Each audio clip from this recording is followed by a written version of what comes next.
Then mula dito sa homepage, pumunta lang tayo sa pinakang profile ng ating Facebook account. Then pagka-open ng ating profile ng Facebook, hanapin nyo lang guys yung 3 horizontal dots na malapit or katabi dito ng edit profile. So itatap lang natin.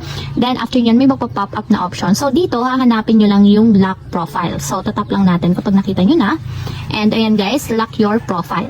So only friends will see the photos, post, and stories on your profile. So kapag nag-lock daw tayo ng profile, lahat lang daw ng mga friends ang makakakita ng mga pinopost natin sa ating Facebook. Kasi nga, naka-lock profile siya. So hindi visible ang account natin sa public.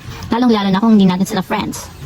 So sila lang yung makakita ng full resolution ng ating profile picture at cover photo. So sila lang yung makakapag-open or makakapag-view.